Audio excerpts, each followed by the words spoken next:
Salut à tous, aujourd'hui on se retrouve pour l'épisode numéro 153 de l'After Zap Image. Donc déjà un grand merci à tous ceux qui m'ont souhaité mon anniversaire hier, ça m'a vraiment fait plaisir, je suis allé voir assez rapidement. Dès que j'aurai un petit peu plus le temps, j'irai voir tous vos messages et je vous remercierai un par un. Donc merci quand même, ça m'a vraiment fait plaisir. On va débuter avec une déclaration de Christian Gourcuff. Il nous dit: Aouar, c'est un garçon de grand avenir, en plus il est élégant et puis il y a la qualité de ses passes qui crée quelque chose. Là je pense que Lyon tient vraiment une pépite, je pense aussi que Lyon a vraiment une pépite.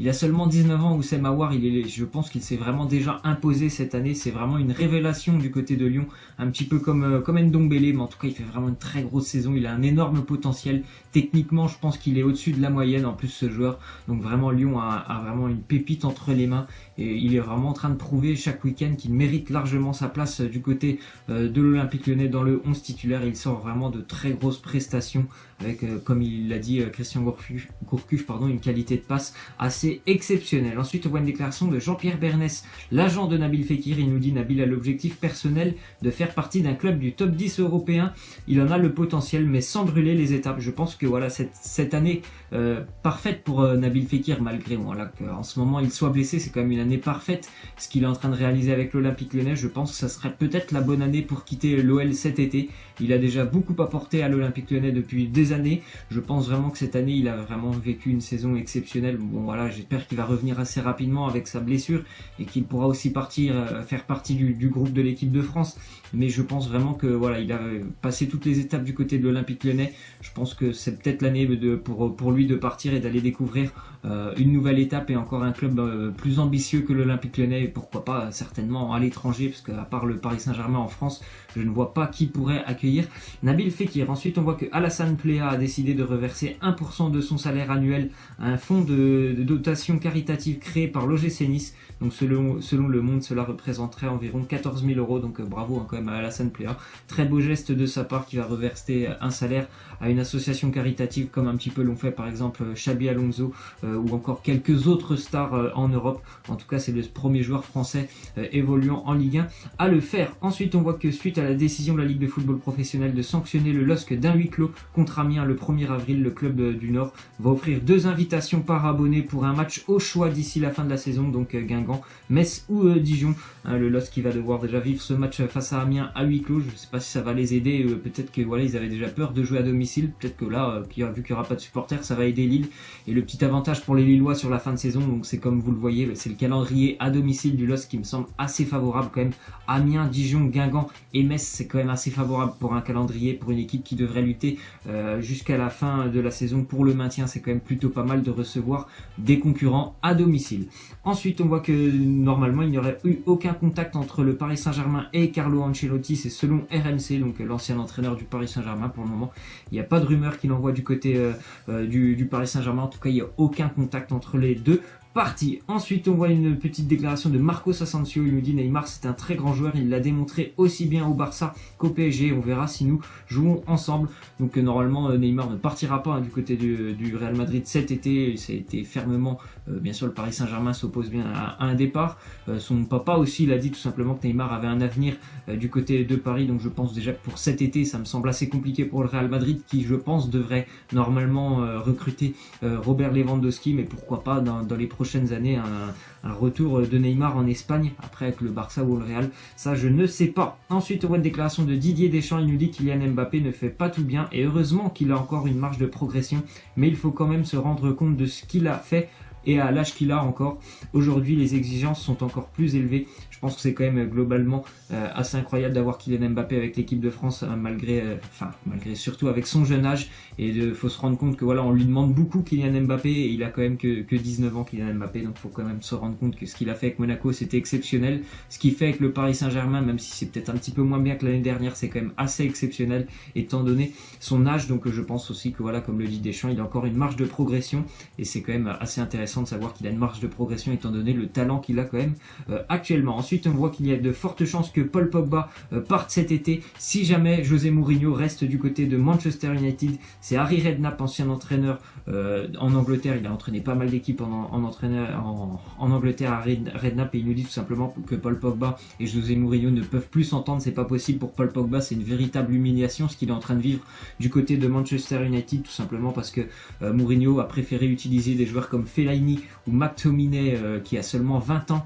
Bon, c'est quand même assez incroyable que Paul Pogba, qui a été payé plus de 100 millions d'euros, soit laissé sur le banc de touche par Mourinho, et je peux comprendre que tout simplement pour Pogba ça soit une humiliation et qu'il ait certainement des envies de départ si jamais Mourinho reste encore une année de plus du côté de United. Ensuite, on voit une déclaration de Griezmann. Il nous parle de Pogba, il nous dit qu'il est revenu avec la banane. C'est vrai que ce n'est pas facile quand on ne joue pas en club, il garde notre confiance, on a besoin d'un Paul souriant et bon sur le terrain. Donc c'est déjà, comme je l'ai dit hier, pour moi je trouve c'est plutôt pas mal pour Paul Pogba d'être quand même sélectionné en équipe de France malgré ses mauvaises prestations avec United. Je pense que ça ne peut que lui faire du bien pour retrouver un petit peu de confiance, d'être sélectionné avec l'équipe de France, de retrouver ses amis comme Antoine Griezmann. Donc j'espère vraiment que ça va lui servir ces 2 matchs à Pogba pour essayer de retrouver un certain niveau et puis d'essayer de revenir un petit peu plus confiant du côté de Manchester. Ensuite, on voit une autre déclaration de Griezmann. Il nous dit: j'ai pris énormément d'expérience au Brésil avec la Coupe du Monde et avec cet Euro. Je vois ce mondial comme un nouveau rêve et j'espère que cette fois ce sera la bonne. Griezmann, il espère tout simplement que la France va aller au bout, comme tout le monde, comme tous les Français. On espère que la France pourra aller chercher ce trophée et cette Coupe du Monde cette année. Après, je pense que Griezmann maintenant c'est quand même un cadre de l'équipe de France, donc c'est sûr qu'il a déjà vécu 2 compétitions internationales de renommée avec la Coupe du Monde au Brésil et l'Euro, donc c'est vraiment un cadre, il a pas mal d'expérience, donc j'espère qu'on pourra vraiment bénéficier d'un très très bon Griezmann aussi cet été en Russie. Ensuite, on voit que Griezmann monte en puissance par rapport à l'année dernière avec l'Atlético. Cette année, c'est déjà 16 buts en 2018, 6 passes D. En 2017, il était à seulement 7 buts et 5 passes décisives avec l'Atlético. Donc c'est tout bénéfique pour l'équipe de France de compter sur un Griezmann en très grande forme. Donc on espère tout simplement qu'il va pouvoir garder ce rythme jusqu'à la fin de l'année et accompagner la France le plus loin possible pendant cette Coupe du Monde. Ensuite, on voit une déclaration d'Olivier Giroud. Il nous dit: pour moi, le choix était clair. Il fallait que je quitte Arsenal à partir du moment où au mercato, le coach avait décidé de prendre un nouvel attaquant qu'il a payé un certain prix. C'était évident qu'il fallait que je parte. Donc on parle bien sûr de Pierre-Emerick Aubameyang du côté d'Arsenal. C'était évident aussi, je pense, pour Giroud de partir, étant donné que Didier Deschamps lui avait un petit peu fait comprendre que il fallait qu'il trouve quand même du temps de jeu s'il voulait continuer à être présent avec l'équipe de France. Donc je pense que pour Giroud, il a fait le bon choix avec Chelsea. Bon, les débuts sont pas extraordinaires avec Chelsea, mais en tout cas au moins il a beaucoup plus de temps de jeu qu'avec Arsenal, et donc je pense que ça ne peut, comme à Griezmann, ça ne peut qu'être bénéfique pour Giroud d'avoir du temps de jeu avec Chelsea. Et après en équipe de France, on n'a jamais douté du talent en équipe de France d'Olivier Giroud. Ensuite, on voit une déclaration de Didier Deschamps. Il nous dit: l'absence de Payet, il y a une liste qui est sortie dans laquelle je ne figure pas, mais ce n'est pas la dernière, donc il reste 2 mois et à moi de faire ce qu'il faut pour accrocher mon billet pour la Russie. Donc c'est par rapport à une déclaration de Dimitri Payet.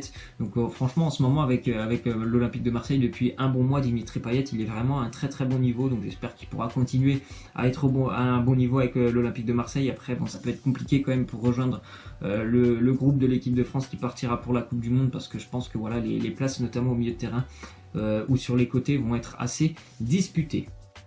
Ensuite, on voit une déclaration de Mino Raiola, l'agent de Mario Balotelli, sur la non-convocation de Balotelli. Il nous dit: si Di Biagio dit que les statistiques ne comptent pas pour un attaquant, alors la sélection italienne est fermée pour Mario. Je le pense aussi, étant donné la bonne saison que fait Mario Balotelli. Il aurait été normal et vraiment logique de le voir sélectionné avec l'Italie. Donc visiblement, il y a d'autres critères pour le sélectionneur italien que les performances et les statistiques avec son équipe comme celle de Mario Balotelli. Donc il aurait mérité d'être là. Bon, il n'est pas là.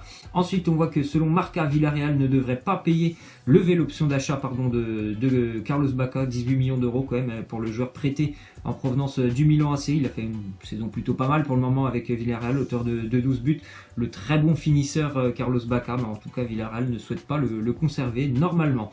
Ensuite, on voit que du côté du Torino, l'option d'achat devrait être aussi levée concernant Nicolas Nkoulou, le défenseur central qui appartient toujours à Lyon. Donc 3,5 millions, ça devrait être payé par le Torino pour l'Olympique Lyonnais. En plus de ça, en ce moment, il y a quand même pas mal de rumeurs qui envoient Nicolas Nkoulou, notamment du côté du Paris Saint-Germain. Je sais pas si ces rumeurs sont vraiment fondées. Bon, en tout cas, il y a pas mal de rumeurs autour d'Nkoulou et d'un retour en Ligue 1, mais là, ça serait du côté de Paris et non de l'Olympique Lyonnais. Ensuite, on voit une déclaration d'Andrés Iniesta sur sa retraite internationale. Il nous dit: je ne veux pas être là pour être là, je signerai pour un Espagne-Argentine en finale. J'espère que mes adieux avec l'Espagne seront ceux dont tout le monde rêve en finale du mondial. J'espère aussi pour lui qu'il pourra aller très loin, parce que vraisemblablement, comme avec le Barça, ça sera l'une de ses dernières années au plus haut niveau, certainement la dernière avec l'Espagne. Peut-être aussi qu'il va aussi arrêter du côté de Barcelone, donc ça serait certainement sa dernière Coupe du Monde. Ça serait magnifique de le voir encore une fois en finale comme en 2012 avec l'Espagne, et comme en 2008 aussi avec l'Espagne. Donc pourquoi pas Andrés Iniesta en finale face à Lionel Messi, en Espagne-Argentine. En tout cas, ça serait beau pour lui, mais bien sûr, moi j'espère que ça sera plutôt l'équipe de France. Et on va terminer donc avec la question de fin qui concerne Paul Pogba. Est-ce que Paul Pogba est indispensable en équipe de France? Vous pouvez me laisser en commentaire ce que vous en pensez. Moi, mon avis, c'est que concernant le groupe, je pense que Paul Pogba est indispensable. C'est vraiment un élément qui, voilà, il a la banane, comme l'a dit Griezmann tout à l'heure. Il apporte beaucoup de sourire et de cohésion au sein de ce groupe. Après, sur le terrain, pour moi, je ne suis pas sûr que ça soit un indispensable de l'équipe de France. Ça serait le Paul Pogba de la Juventus. Je vous dirais à coup sûr que oui, c'est sûr qu'il a besoin, l'équipe de France a besoin qu'il soit au milieu de terrain. Après, voilà, c'est pas le Paul Pogba de la Juventus, c'est celui de Manchester, je pense, moi, et j'ai même une préférence pour un milieu de terrain qui associerait déjà N'Golo Kanté. Pour moi, c'est indiscutable. Après,